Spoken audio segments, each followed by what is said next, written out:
ถ้าคุณเป็นแฟนเกมโรบอกในช่วงปี2018จนถึงปี2020นะครับผมเชื่อได้เลยนะครับว่าคุณจะต้องเคยเห็นหรือเคยได้ยินชื่อของแมปโรกูนกันมาบ้างล่ะครับนี่คือแมปแนวแอคชั่น RPG ที่ได้รับความนิยมแบบถล่มทลายเลยล่ะครับติดอันดับท็อปของโรบอกมาเป็นเวลาหลายปีเลยไม่ว่าคุณจะเปิดไปที่หน้าไหนอย่างไรคุณก็จะต้องเห็นโรกูนกันบ้างล่ะครับแต่ทว่าปัจจุบันตอนนี้ทุกอย่างกลับเปลี่ยนไปโรกูนจากเกมที่เคยเต็มไปด้วยผู้เล่นกลับเหลือผู้เล่นเพียงแค่หลักพันเท่านั้นครับเกิดอะไรขึ้นกันแน่เดี๋ยวเรามาเล่าให้ฟังกันนะครับว่าเกิดอะไรขึ้นกันบ้างสำหรับใครที่เพิ่งเข้ามาในช่องใหม่นะครับผมอย่าลืมจะกด subscribe กดไลค์คลิปวิดีโอนี้และกดแชร์คลิปวิดีโอนี้ให้เพื่อนด้วยนะครับขอบคุณมากครับผมโรกูนเนี่ยเป็นแมปในโรบอกที่ได้รับแรงบันดาลใจมาจากอนิเมะชื่อดังอย่างโตเกียวกูนครับซึ่งเปิดตัวครั้งแรกตอนปี2017โดยนักพัฒนาที่มีชื่อว่าซูชิวาลัสหรืออเล็กซ์นั่นเองครับตัวเกมเนี่ยจะเป็นเกมแนวแอคชั่น RPG ที่จะให้ผู้เล่นนั้นสวมบทบาทเป็นหนึ่งใน2ฝ่ายนั่นคือกูนและ CCG นั่นเองครับโดยทั้ง2ฝ่ายเนี่ยจะมีจุดมุ่งหมายที่แตกต่างกันโดยสิ้นเชิงครับถ้าคุณเลือกเป็นกูนนะครับคุณจะต้องล่ามนุษย์เพื่อสะสม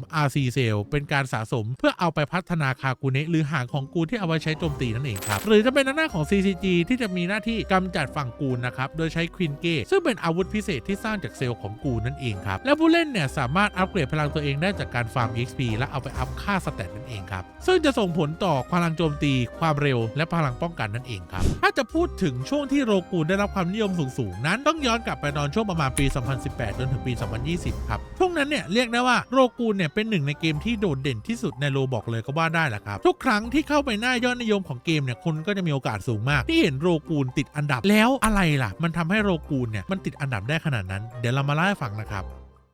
บระดับแรกนะครับผมก็คงจะไม่พูดไม่ได้นั่นคือเรื่องของกระแสอนิเมะโตเกียวกูนนั่นเองครับซึ่งตอนช่วงปี2018เนี่ยอนิเมะโตเกียวกูนนะครับได้รับความนิยมแบบสูงมากๆโดยเฉพาะช่วงภาคของโตเกียวกูนรีนั่นเองครับที่ได้มีการฉายใหม่ในปีนั้นนั่นเองทำให้แฟนๆนะครับกลับมาสนใจเรื่องของอนิเมะเรื่องนี้กันเยอะมากขึ้นครับโตเกียวกูนเนี่ยเรียกได้ว่าเป็นอนิเมะที่มีแฟนคลับเนี่ยทั่วโลกเลยก็ว่าได้แหละครับแล้วด้วยความที่โรกูนนั้นเป็นการจำลองโลกของโตเกียวกูนได้อย่างสมจริงนะครับไม่ว่าจะเป็นคากุเนะควินเก้หรือจะเป็นการที่กูนกับ CCG ตีกันหรือแม้กระทั่งแผนที่ที่ออกแบบมาให้คล้ายคลึงกับในเมืองในอนิเมะเลยก็ว่าได้แหละครับจึงทำให้ผู้เล่นนั้นแห่กันเข้ามาเล่นเพราะมันทำให้พวกเขานั้นรู้สึกว่าเหมือนได้เข้าไปอยู่ในอนิเมะจริงๆเลยก็ว่าได้แหละครับลำดับต่อมานะครับก็คงจะเป็นเรื่องเกี่ยวกับยูทูบเบอร์นั่นเองซึ่งอีกหนึ่งสาเหตุที่ทำให้โรกูนนั้นมันพุ่งมากๆนั่นคือยูทูบเบอร์และครีเอเตอร์หลายๆคนเนี่ยมาทำคอนเทนต์ในโรกูนนั่นเองครับซึ่งจริงๆแล้วเนี่ยผมเองก็เป็นหนึ่งในนั้นที่ทำคอนเทนต์โรกูนด้วยเช่นกันไม่ว่าจะเป็นการรีวิวเกมการสอนฟาร์มเลเวลหรือเทคนิค PVP อะไรต่างๆช่วงนั้นเนี่ยเรียกได้ว่าเฟื่องฟูสุดๆเลยแหละครับและยูทูบเบอร์บางคนเนี่ยถึงขั้นที่ว่าจัดทัวร์นาเมนต์ PVP กันแบบจริงจั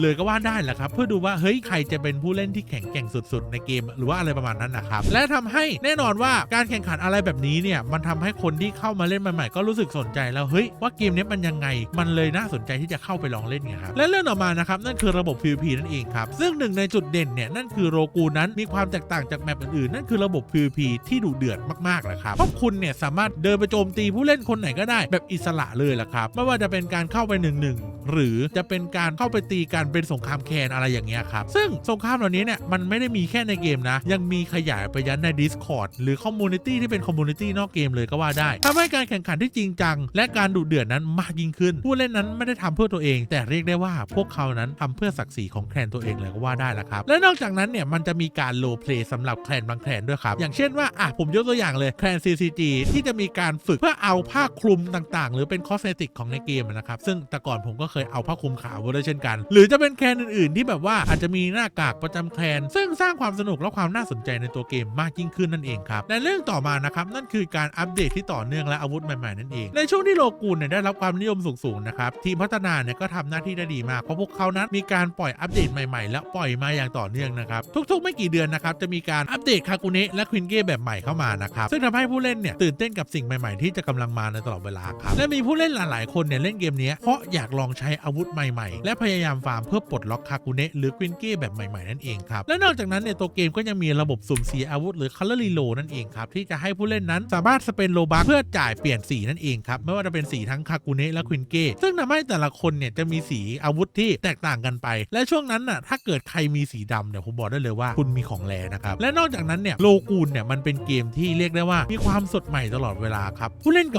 ่าๆก็มีเหตุผลที่จะกลับเข้าไปเล่นอาวุธใหม่ๆส่วนผู้เล่นใหม่ๆนั้นก็ มีแรงจูงใจที่จะเล่นเกมต่อไปก็ว่าได้ล่ะครับแต่ถ้าเราลองมาดูโรกูในทุกวันนี้นะครับทุกคนจะเห็นเลยนะครับว่าจากจำนวนผู้เล่นที่เคยแบบเยอะมากๆหลายหมื่นคนต่อวันกลายเป็นว่าทุกวันนี้เนี่ยมันเหลือเพียงแค่หลักพันคนหรือบางช่วงเนี่ยเหลือเพียงแค่หลักไม่กี่ร้อยคนต่อวันอะไรมันทำให้ถึงจุดนี้ได้นะครับมาเดี๋ยวเรามาฟังกันเรื่องแรกเลยนะครับก็คงจะเป็นเรื่องเกี่ยวกับระบบการฟาร์มที่ซ้ำซากและน่าเบื่อครับหนึ่งในปัญหาที่ใหญ่ที่สุดในโลกูนนะครับนั่นคือการฟาร์มนั่นเองครับถ้าคุณเป็นผู้เล่นใหม่นะครับและต้องการที่จะอัปเกรดตัวละครของคุณให้แข็งแกร่งมากยิ่งขึ้นคุณจะต้องใช้เวลาฟาร์มเป็นวันๆหรือแม้กระทั่งเป็นอาทิตย์เลยก็ว่าได้แหละครับเพราะว่าเกมนี้เนี่ยไม่มีเควสหลักครับหรือไม่มีภารกิจที่จะช่วยให้คุณนั้นได้ XP แบบเร็วๆเลยและวิธีการทางเดียวที่จะได้ XP นั้นนั่นคือการตี NPC ซ้ำๆหรือจะเป็นการไปสู้กับคนที่แบบเวลแบบใกล้ๆกันเท่านั้นนะครับเพื่อเป็นการสะสมแต้มและอัปเกรดค่าสถานะและปัญหาจริงๆเนี่ยมันคือการฟาร์มที่เรียกได้ว่าไม่มีความสนุกอะไรเลยครับทุกครั้งที่คุณเล่นโลกูนนะครับคุณจะต้องทำสิ่งเดิมซ้ำๆแบบซ้ำไปซ้ำมาตี NPC ฟาร์ม RC เซลอัพเวลแล้วก็ตี NPC ต่อซึ่งไม่ได้มีภารกิจอะไรไม่ได้มีเนื้อเรื่องและไม่ได้มีระบบเควสที่ทำเหมือนกับเกมอื่นๆจึงทำให้ผู้เล่นหลายๆคนเนี่ยมองว่าเกมนี้มันเริ่มน่าเบื่อเกินไปครับอีกหนึ่งปัญหานะครับที่ทำให้โลกูนเนี่ยเสื่อมความนิยมมากๆนั่นคือระบบอาวุธใหม่ๆที่มันแพงเกินไปครับเดิมทีเนี่ยการที่คุณจะปลดล็อกคาคุเนะหรือควินเก้ใหม่ๆนะครับคุณจำเป็นจะต้องใช้เงินเยนและ RC เซลจำนวนมากซึ่งในช่วงแรกเนี่ยมันก็ยังพอรับได้เพราะผู้เล่นนั้นสามารถฟาร์มใหม่ได้เรื่อยๆครับแต่ว่าเวลาผ่านไปราคาอาวุธและร่างพิเศษของอาวุธนั้นๆเนี่ยเริ่มสูงขึ้นอย่างมากๆครับอาวุธบางชนิดเนี่ยมีราคาสูงถึง400ถึง500ล้านเยนก็ว่าได้และบางคาคุเนะและบางควินเก้นะครับต้องใช้ RC เซลสูงมากสูงจนถึงขั้นที่ว่าหลัก10ล้านเพื่อปลดล็อกสเตจหนึ่งเลยแหละครับและการที่คุณจะเปลี่ยนคาคุเนะและควินเก้นั้นถ้าคุณเปลี่ยนด้วยเงินเยน RC เซลที่คุณฟาร์มมาก็หายในทันทีคุณจำเป็นต้องสเปนโลบัคเพื่อให้ RC เซลของคุณนั้นยังคงอยู่นั่นเองครับและปัญหาก็คือการที่เกมนั้นไม่มีวิธีการให้ฟาร์มสำหรับผู้เล่นใหม่ๆได้ฟาร์มเงินได้เร็วเลยครับซึ่งนั่นหมายความว่าทำให้ผู้เล่นคนที่เพิ่งเข้ามาเริ่มเล่นใหม่ๆนั้นเรียกได้ว่าไม่มีทางตามผู้เล่นเ